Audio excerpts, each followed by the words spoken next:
smokes from 39 cents to over $1 a pack. States from Connecticut to Arkansas are looking to follow suit, which has taxpayers outraged. With more, I'm joined by Peter Sepp, Vice President for Policy and Communications for the National Taxpayer Union, and Dr. Richard Roth. And Dr. Roth, I'll start with you. You support these sin taxes on things like alcohol and tobacco. Why?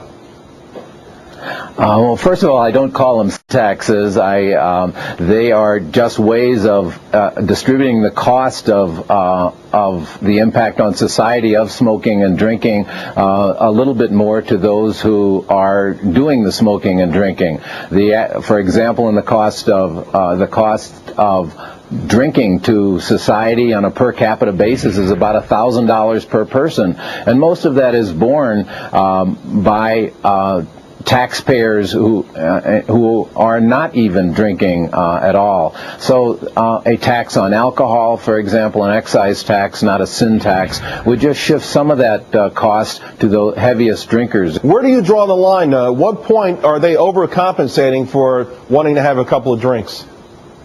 Well, let me first, I want to agree with you that this is sort of like our paying tax on gasoline to pay our share of driving on our highways and provide for the cost of keeping them up. In the case of drinking, a recent study in California indicated that it would require an alcohol excise tax of $2.80 per drink just to offset the actual per capita costs. Now, nobody is proposing anything like those sort of taxes on alcohol. We're talking about a tax of somewhere between 4 and 10 cents per drink. Peter, you do consider this a sin tax, I think, and you believe it's wrong.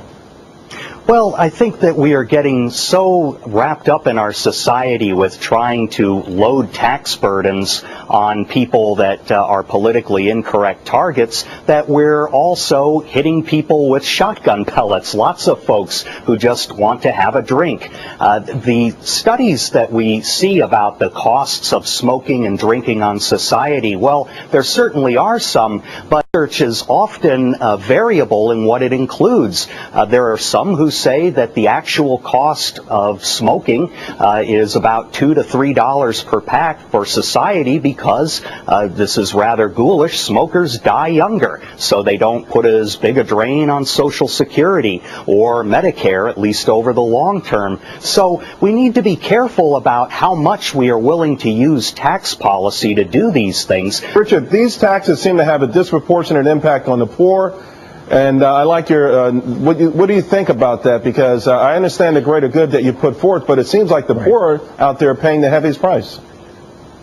No, that's actually contrary to the research. The more that a person makes, the more they tend to spend on alcohol, and so it's just contrary to the information. And the 80% of the people in our society who either don't drink at all or drink very small amounts of alcohol, they actually drink less than 25% of the total amount of alcohol, and the burden on them would be just minuscule, something like maybe 50 cents a week. I think this debate will go on. I don't know where the line is drawn because soon we're going to start taxing soda as a sin tax as well. Thank you both for your time.